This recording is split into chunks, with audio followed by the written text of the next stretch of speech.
दिल्ली के कुख्यात गैंगस्टर कुलदीप फच्चा को स्पेशल सेल ने बीती रात एक मुठभेड़ में ढेर कर दिया। कुलदीप पर 70 से ज्यादा मामले दर्ज थे।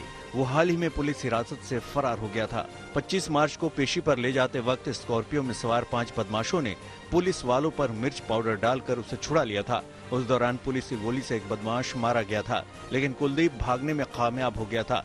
पुलिस सरगर्मी से उसकी तलाश कर रही थी। रोहिणी के एक अपार्टमेंट में उसके छिपे होने की खबर मिली तो पुलिस ने घेरा डालकर उसे सरेंडर करने को कहा, लेकिन कुलदीप और उसके साथियों ने फायरिंग शुरू कर दी। जवाबी फायरिंग में कुलदीप मारा गया। स्पेशल सेल के अफसरों को भी गोली लगी है, लेकिन बुलेट प्रूफ जैकेट की वजह से उनकी जान बच गई।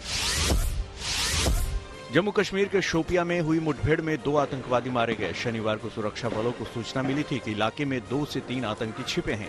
रात करीब 8 बजे सुरक्षा बलों ने इलाके की घेराबंदी करके तलाशी अभियान शुरू किया। इसी दौरान एक घर में छिपे आतंकवादियों ने गोलीबारी शुरू कर दी। जवाबी कार्रवाई में 2 आतंकी मारे गए। मुठभेड़ के दौरान आतंकियों की गोलीबारी में एक जवान शहीद हो गया।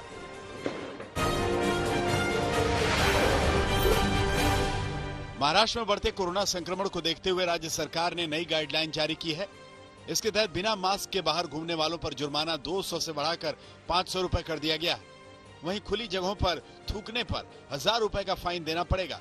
इसके साथ ही रात 8 बजे से सुबह 7 बजे तक पूरे राज्य में नाइट कर्फ्यू रहेगा। औरंगाबाद में 30 मार्च से 8 अप्रैल तक संपूर्ण लॉकडाउन लगाया गया है। मुंबई में कोरोना के बढ़ते मामलों को देखते हुए सेशंस कोर्ट में अब 2 शिफ्ट में काम होगा। पहली शिफ्ट में सुबह 10:30 बजे से लेकर 1 बजे तक और दूसरी शिफ्ट में दोपहर 1:30 बजे से शाम 4 बजे तक काम होगा। कोर्ट के ऑफिस का कामकाज सुबह 11 से शाम 4:30 बजे तक किया जाएगा। मुंबई में नाइट कर्फ्यू के दौरान होटल और पब सब बंद रहेंगे। सिर्फ जरूरी सेवाओं को ही छूट दी जाएगी। पंजाब के मलोट शहर में प्रदर्शन कर रहे किसान उग्र हो गए। नाराज किसानों के एक ग्रुप ने अबोहर से बीजेपी विधायक अरुण नारंग के साथ धक्का मुक्की की और कथित तौर पर उनके कपड़े फाड़ दिए। इसके बाद उन्हें दौड़ा लिया। बीजेपी विधायक अरुण नारंग का आरोप है कि इस घटना के पीछे पंजाब की कांग्रेस सरकार का हाथ है।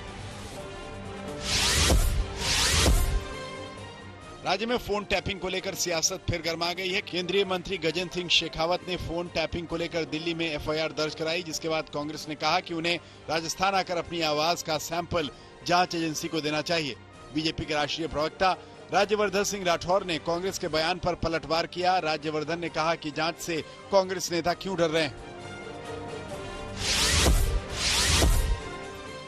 दक्षिण कोरिया के रक्षा मंत्री शू वुक ने अयोध्या का दौरा किया है। इस दौरान उन्होंने महारानी हो के स्मारक और पार्क पर जाकर विकास कार्यों का जायजा लिया। साथ ही भारत और दक्षिण कोरिया के रिश्तों को भी याद किया।